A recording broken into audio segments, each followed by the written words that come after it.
Halo teman-teman semua, kembali lagi bersama saya Fadil di edisi Asal Logika Mingguan menggunakan HackerRank dan kita akan mengerjakan soal kedua. Nah, filternya masih sama, teman-teman, centang problem solving basic, difficulty easy, dan subdomainnya warm up ya. Dan di sini kalau kita lihat ada berapa soal? 1, 2, 3, 4, 5, 6, 7, 8, 9.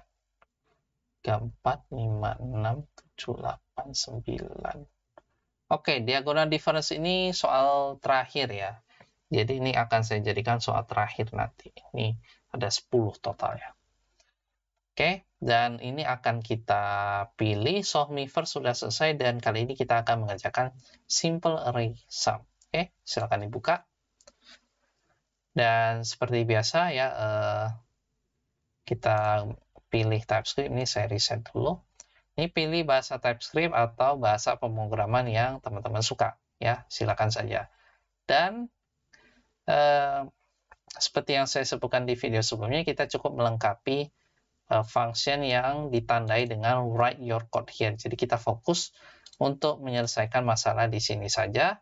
Sedangkan untuk konfigurasi lain-lain ini kita abaikan saja karena ini pada dasarnya ini script untuk menjalankan run code dan submit code. Jadi kita tidak perlu diganggu sama sekali. Kita fokus untuk menyelesaikan masalah ini saja. Oke, baik. Kita langsung saja bacakan soalnya. Pahami problemnya.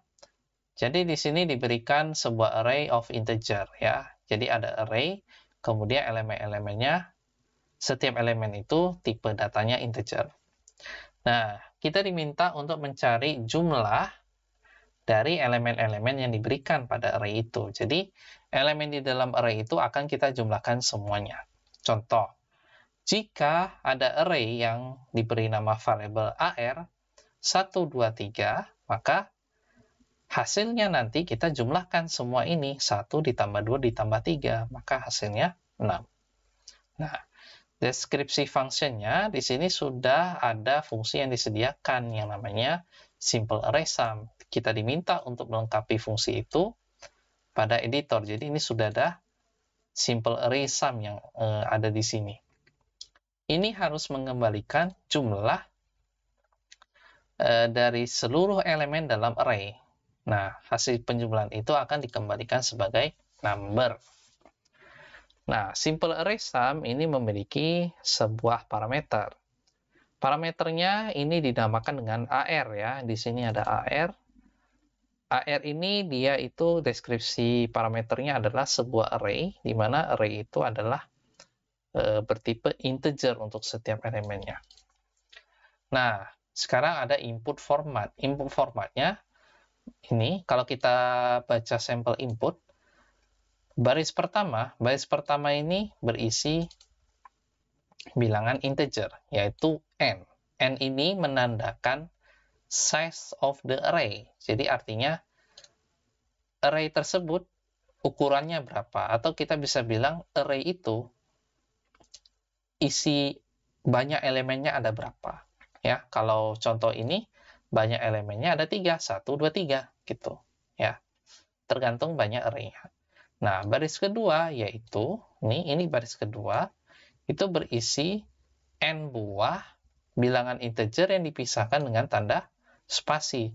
Jadi kalau ini kita pahami sebagai banyaknya bilangan, banyaknya atau ukuran dari array di sini 6, maka di sini itu adalah array yang dimaksud. Array yang dimaksud ini yang akan dikelola melalui variabel AR ini gitu. Jadi kita punya baris kedua ini sebanyak 1, 2, 3, 4, 5, 6. Jadi array ini ada 6. Makanya ini alasan line pertama. Ini merepresentasikan array elemen.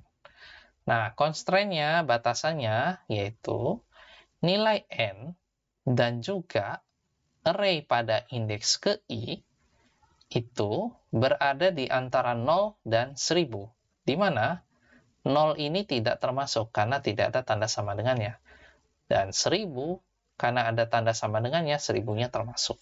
Gitu. Jadi kita bisa bilang ini dua variabel ini minimal, satu maksimal 1000. Gitu ya cara bacanya. Nah, outputnya kita print jumlah dari elemen-elemen pada array sebagai nilai bilangan bulat yang tunggal. Jadi, dari array yang diberikan, ya, sesuai permintaan, kita jumlahkan semua ini, 1 ditambah 2 ditambah 3 ditambah 4 ditambah 10 ditambah 11, hasilnya 31. Begitu, ya. Sesuai yang ada di penjelasan ini. Nah, sekarang untuk menyelesaikannya, kita copy fungsi ini ya, fungsi simple array sum. Oke, kita buat file kedua. Simple array sum.ts. Oke, ini kita paste. Dan jangan lupa ini saya buat deskripsinya ini. Ini judulnya simple array sum. Kemudian linknya saya letakkan. Tujuannya biar teman-teman bisa copy dan bisa melihat ya referensinya. Oke, ya sesuai permintaan kita diminta untuk menjumlahkan array of integer. Oke, nah cara pertama yang umumnya dilakukan adalah gini. Ini saya hapus komennya dulu ya. Nah, kalau teman-teman pernah belajar pemrograman, biasanya ada variabel untuk menampung nilai penjumlahan ya. Kita gunakan keyword let, kemudian bikin nama variabel. Oke, segini aja cukup ya. Yang misalkan result atau hasil ya. Nilai awalnya kita berikan 0. Oke. Kalau mau sangat TypeScript friendly, kita bisa buat ini tipenya number. Oke, biar lebih spesifik. Nanti fungsi ini akan mengembalikan result ini gitu. Jadi ini kita langkaui dulu satu baris, kita ke baris terakhir, kita kembalikan result ini. Gitu. Jadi ini hasil dari kalkulasi penjumlahan pada array ini yang akan kita jadikan sebagai outputnya. Nah, sekarang kita akan melakukan looping atau pengulangan tiap-tiap elemen pada array, gitu ya. Jadi, teman-teman tahu sendiri ya, kalau pernah belajar JavaScript itu kita gunakan for loop. Nah, for, kemudian variabel awalnya kita gunakan keyword let, variabel i, kita mulai dari 0, ya, karena array kita mau baca indeksnya dari 0. Kemudian batas akhirnya i lebih kecil. Jadi selama i lebih kecil dari ar.length. Jadi ar.length, tapi ya, .length kayaknya cukup lah ya. Tapi ini gunakan tanda lebih kecil, tapi tidak menggunakan sama dengan. Karena kalau misalkan tadi kita punya contohnya 1, 2, 3, 4, 10, 11. Oke, ini saya copy lagi. Nah, seperti ini misalnya. Ini indeks 0, indeks 1, indeks 2, indeks 3, indeks 4, indeks 5. Walaupun lengthnya 6, tapi indeks yang dibacanya dari 0 sampai 5. Makanya kenapa 6 tidak dimasukkan, gitu ya. Nah, kemudian i-nya akan terus bertambah 1. Setiap pengulangannya selesai, dia akan ditambahkan 1, sampai kondisi ini tidak terpenuhi lagi, maka for loop-nya selesai. Gitu. Nah, yang kita lakukan adalah kita akan menimpa si result ini, karena kita mau menjumlahkan result sama dengan nilai result yang sebelumnya.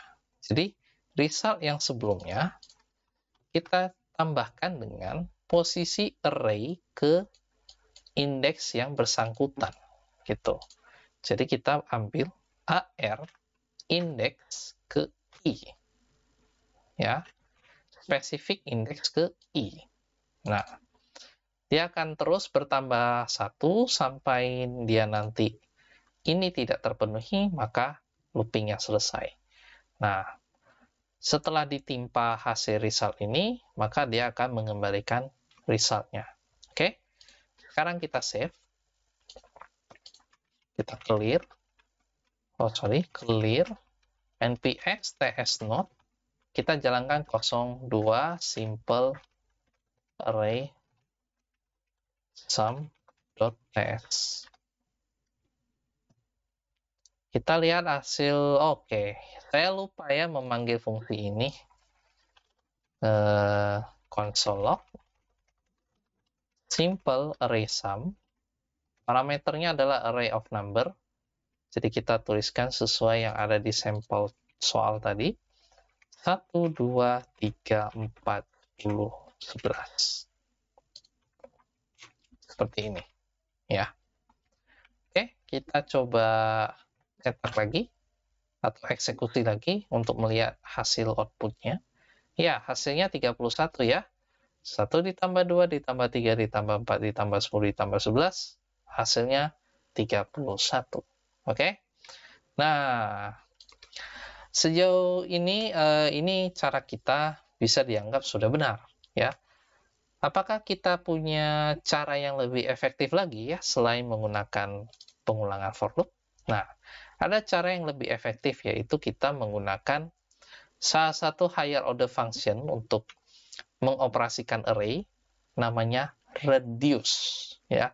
Reduce ini pada intinya kita mengerucutkan array ini sehingga array ini nanti return-nya adalah sebuah nilai integer yang tunggal ya. Jadi kalau kita dalam kasus ini saya coba copy. Ini tadi menggunakan ini dengan for loop ya, penjelasan tentang for loop, dan ini penjelasan menggunakan reduce ya. Jadi di sini inputan awalnya itu adalah array. Nah, outputnya nanti berupa sebuah bilangan tunggal, 31 misalnya. Gitu.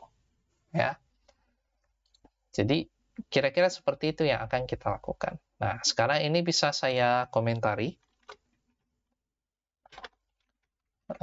Ini saya bikin komentar ya. Cara 1, menggunakan for loop. Oke. Cara 2,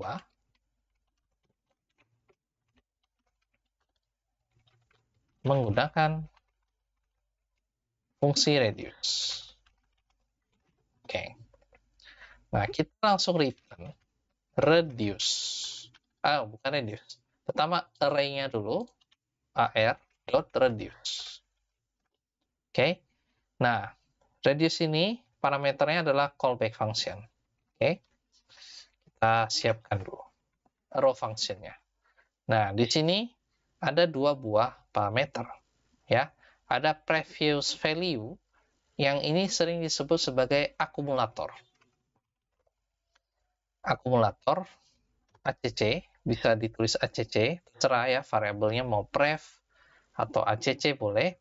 Ini biasanya parameter pertama ini untuk sebagai pengumpul nilai. Oke, pengumpul nilai. Koma. Saya lanjut, koma. Parameter kedua adalah nilai saat ini, current value, nilai saat ini. Ya, yang kita kembalikan adalah si pengumpul nilai ini kita akan, karena permintaannya adalah menjumlahkan elemen-elemen dalam array, maka pengumpul nilai itu akan ditambahkan dengan nilai saat ini. Ya, misalkan kita ambil elemen pertama 1, hasilnya 1. Oke, jadi pengumpulnya adalah 1. Terus kita ambil current value selanjutnya 2, maka 2 ditambah 1 adalah 3. Oke, jadi akumulatornya menjadi 3. Kemudian kita ambil lagi value selanjutnya, yaitu angka 3. Angka 3 ditambahkan dengan akumulatornya 6. Jadi di sini nanti akumulator barunya adalah 6, kita tambahkan 4 dan seterusnya sampai ke 11 ya. Jadi di sini kita buat akumulator ditambah current value. Koma, nilai awalnya berapa ya? Sama seperti ini, nilai awalnya 0. Begitu ya. Jadi kalau kita lihat menggunakan fungsi reduce, kita cukup menuliskan hanya satu baris kode. Kalau kita menggunakan for loop, ini kita perlu 4 baris kode ya. Jadi dengan menggunakan reduce ini menjadi lebih efisien ya. Jadi cara kerjanya nilai awalnya 0. Jadi akumulator awalnya 0 ya. Kemudian ambil elemen pertama sebagai current value awalnya. Current value ambil 1, maka ini return-nya akumulator awalnya tadi 0 ditambah 1, hasilnya 1. Karena looping belum selesai, hasil 1 itu ditampung sebagai nilai akumulator baru. Baru ambil current value selanjutnya, yaitu 2. Nah, operasikanlah isinya. Akumulator sebelumnya adalah 1, ditambah current value-nya 2, hasilnya 3. Ya, 1 tambah 2, 3. 3 ini akan dijadikan sebagai akumulator baru lagi. Terus ambil current value selanjutnya adalah 3, maka kita operasikan 3 ditambah 3, 6, hasilnya 6, dan seterusnya, sampai nanti di sini total akumulatornya adalah 1 tambah 2 tambah 3 tambah 4 tambah 10, 20. Nah, tiba di sini 20, kita ambil current value terakhirnya 11, maka hasilnya 20 ditambah 11, 31. Nah, karena sudah tidak ada lagi elemennya, maka hasil akhir 31 menjadi return dari ar.reduce tersebut, sehingga dihasilkanlah nilai integer tunggal. Tidak lagi mengasihkan array, tapi langsung mengasihkan nilai number yang tunggal. Oke, seperti itu. Nah, sekarang kita akan coba copy yang menggunakan reduce ini ya. Coba kita uji ya. Ini kita paste di bawahnya. Kalau sudah, kita coba run code-nya. Kita tunggu beberapa saat. Berhasil, ya. Kalau berhasil, kita coba submit code. Kita tunggu.